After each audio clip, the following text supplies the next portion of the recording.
Bonjour à tous, aujourd'hui c'est le deuxième jour du carême. On commence un long chemin de 40 jours avec Jésus jusqu'à sa résurrection. Mais on va passer par tellement d'épreuves, et lui surtout, il va passer par tellement de déserts, tellement de moments paradoxaux. Il va être 40 jours au désert, puis après il va vivre la semaine sainte, il va vivre le rejet, il va vivre des moments difficiles, il va être abandonné par ses disciples, il va se retrouver seul, il va passer en jugement. Bref, c'est un moment paradoxal, alors que lui est Dieu. D'un coup, il vit des choses qui sont tellement difficiles. Et en fait, vous savez quoi? Ça nous rejoint et ça parle de nous. En fait, Dieu nous montre combien il est avec nous, combien Dieu nous rejoint, combien Dieu, en fait, vit exactement les mêmes choses que nous. Comment Dieu vient toucher notre vie en nous disant « Mais ce que tu vis actuellement, en fait, je le sais, je le connais, je l'ai senti. Ce rejet que tu vis dans ton couple, ce rejet que tu vis dans ton travail, ce rejet que tu peux vivre dans ta famille. Bref, je le connais, parce que moi-même je l'ai vécu. » C'est ce qu'on va essayer de vivre durant le carême, de suivre Jésus de plus près, de nous asseoir à côté de lui au désert, de nous asseoir à côté de lui le jeudi saint, de le suivre jusqu'à la croix avec Marie. En fait, tout ce qu'on essaie de vivre, c'est que nos vies d'un coup deviennent un peu plus proches de lui pendant ces 40 jours.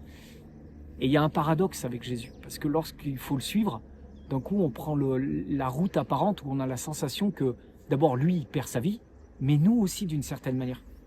Donner sa vie à Jésus, c'est perdre un peu des choses de nous. Et c'est ce qu'il nous demande pendant ce carême. En fait, qu'est-ce qu'on peut laisser derrière nous pour le suivre, lui? C'est toute la question peut-être qu'il faut qu'on se pose aujourd'hui. Qu'est-ce qu'on doit laisser maintenant pour le suivre, lui? Ça, c'est un paradoxe. C'est-à-dire que Jésus, lui, il prend sa croix pour nous sauver. Alors, tu pourrais dire, ça pourrait être plus joyeux, ça pourrait être plus sympa comme salut. Non, Jésus va souffrir pour nous. Et nous, qu'est-ce qu'on doit laisser de notre vie pour que Dieu puisse venir dans notre vie? Qu'est-ce qu'on doit abandonner? Quelle est la mauvaise attitude? Quelle est la mauvaise habitude? Quel est le chemin qu'on prend d'habitude? Peut-être le chemin de la colère, le chemin de l'aigreur, le chemin de la rancune. Quel est le chemin qu'on doit abandonner pour pouvoir suivre Jésus de plus près? Ça, c'est une question qu'on peut se poser pour notre carême et pour démarrer notre carême. C'est-à-dire, Seigneur, moi je veux te suivre au désert, mais alors quelle route je dois abandonner? En ce moment, peut-être que vous avez de la colère dans votre cœur. Peut-être que vous avez de l'incompréhension dans votre vie.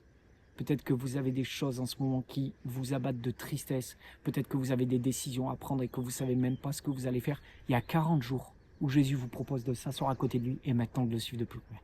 Alors je vous souhaite une bonne route, non pas vers vous-même, mais vers Jésus.